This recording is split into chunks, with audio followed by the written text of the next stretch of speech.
Welcome to This Sports on This is Beirut. Today I'm joined by Maristes Champville player Hadi El Khatib.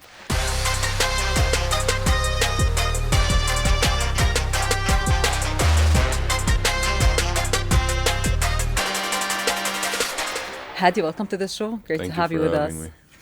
Hadi, this is your first season in the Lebanese League. It's had its ups and downs, but how would you describe your experience overall, like living in Lebanon and playing in the first division? It feels really good, especially that's my first pro year, so I'm experiencing a lot of stuff, the good stuff and the bad stuff, and I'm learning a lot. Mm-hmm. S- And your brother Jihad is also playing with Central this season. You faced each other for the first time on mhm. December 3 in a game which ended with a win for Central. How was that experience for you?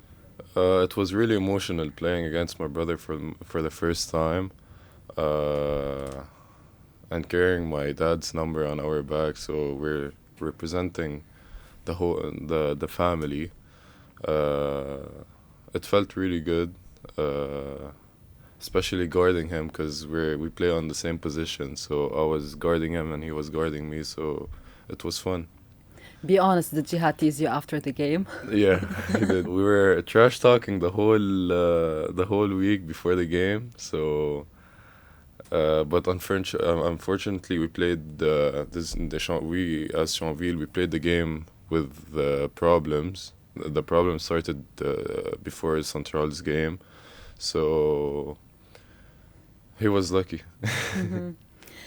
Speaking of the problems, things escalated recently. Reports of lawsuits, resignations within the technical staff, and unpaid salaries. It's a lot for a player to deal with, especially a young one trying to build a career. From your perspective, Hadi, what's really going on and what's the latest? There's no latest yet. I heard that Champville signed four imports, so I'm guessing that's good news. It means like they wanna keep going in the league, but unfortunately with less players, without the top players, let's say Jimmy, Ali, Jean-Marc, and Mark. So it's really sad because our team was contending for the final four. So, Chanville's top players are officially out? That's what I'm hearing. I hope not. Uh, but that's everything that has been going on. Mm. What are your thoughts on the new four imports? I don't know them yet. I haven't seen them or watched them. Uh, But have you heard about them? Do you know if they're like a good fit for the team? I haven't heard anything, not Mm. even about the coach. So I don't know who was the one that chose the imports. What I'm hearing is that President Ibrahim Nassa wants to take charge of the team uh, and continue the season. And he told us he's the one that is gonna be responsible for paying our salaries uh, from January until the end of the season. So not the past 2 months that went. But you haven't been training as well, like Mm-mm. you don't even have access to the court. Is that true? We do have access. The five players that are playing have access to the court. And of course, Hadi, your father is basketball legend, Hadi El Khatib. What advice did he give you through this difficult period? Is he with or against you staying with Champville? No, he wants me to stay with Champville because he knows I haven't proved anything yet, and he wants me to keep on playing to find better teams next year. Hadi, do you personally believe that Champville could withdraw from the league? And what would that mean for you and your teammates? I don't think they will withdraw from the league. They're trying their best to stay in the league and finish the season out.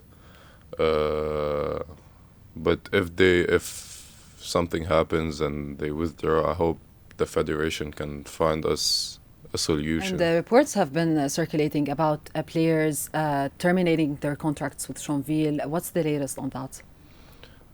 I think they started terminating their contracts when they heard that there was a meeting and there was only 5 players there, the players that kept showing up. They still showed up too. I can't blame them for anything because that's their career too, and that's their image. If they're not practicing and they don't have insurance, at least if anything happens, you can't blame them for not showing up. And Hadi, you were in that meeting with President Brahim Nassa. What came out of that meeting? He told us, that he wants to finish the season. Even if there's 2 players left, he can bring players from the school and the academy and finish the season with the 3 or 4 imports he's getting. And he wants us to play because he knows that there's no team that is going to take us if we stay home the whole season. So, yeah. And many fans are wondering whether Champville players would be able to join other teams with available spots if Champville withdraws or if the players get to terminate their contracts. Have you discussed this with your teammates, with the federation? Is that a possible option? I don't know if it's a possible option because it's really hard that teams accept if Jimmy goes to Batoon, let's say, for example. I think NSA wouldn't like that, so it has that 12 teams have to sign that they agree on this. So I personally think it's hard, but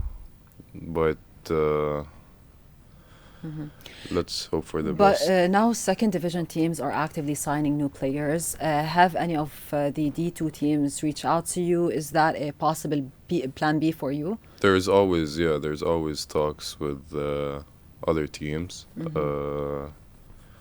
And did you ask about it? Did you ask if that could be an option for you? Till now, it's not an option because the federation didn't allow this. And Champville is still active, so I have to stick with my team until the end. Looking back at the start of the season when your brother Jihad left Sajas and joined Central, this move worked out well for him because he initially wanted to join Champville, right? And you wanted that too. Yeah, he's lucky that he didn't come to Champville. He's really happy in Central now. They like him a lot there. And he's proving that he can be in the top teams, and he's a top player. And what do you think now that, because Central was a new club to the D1, yet they proved themselves and they became one of the major threats to big teams in the league? Yeah, I think it's how hard the management and the coaching staff is working there.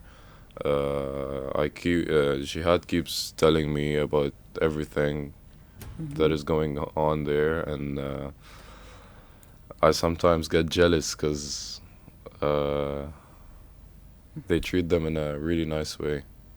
And that's something that's not not in Champville, sadly. Sadly, of course. And Hadi, we often see you and Jihad supporting each other. What was that Central Sajas game like for you? Did you expect Central to get away with the win? I did expect it. Sajas were missing Kevin Murphy too, but Central did a huge game, and especially Jihad. He showed that he could be a star, and he did everything on the court, and I was really happy for him. I don't know if anyone saw me, but I was jumping in the court after the game because it really meant a lot for him. Why do you think it meant a lot for him? Is it because he left Sajas and went to Central after all the issues that happened? I feel it's because everything, like what happened to him from the beginning of the year until he left Sajas, I think it meant a lot for him to win that game. And he showed it on the court after the game. He celebrated well. Hadi, have you received other offers this season before joining Champville? And do you have any regrets for choosing Champville this season? Yeah, I received a couple of offers, uh,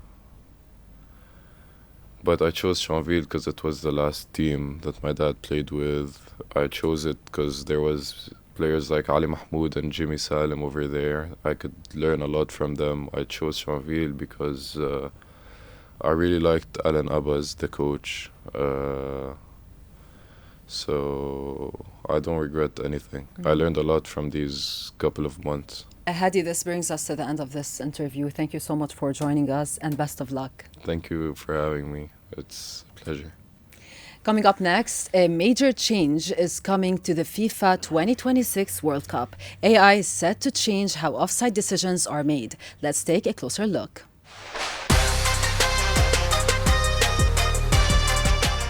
A huge change is coming to the FIFA 2026 World Cup, and this time, AI is stepping onto the pitch. FIFA and tech partner Lenovo plan to use artificial intelligence to transform offside decisions. Before the tournament even begins, every player from the 48 teams will be digitally scanned, capturing precise body measurements in just 1 second per player.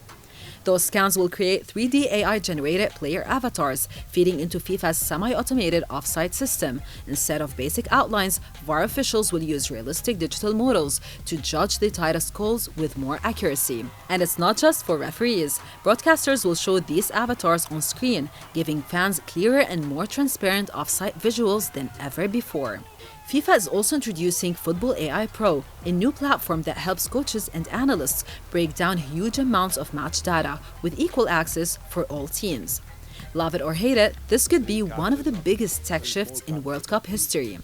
But the big question remains, will AI finally end offside controversies? Tell us what you think in the comments. And that's all for this episode of This is Sports. Thanks for watching. Make sure to follow This is Beirut on all our social media platforms and check out our website for more episodes.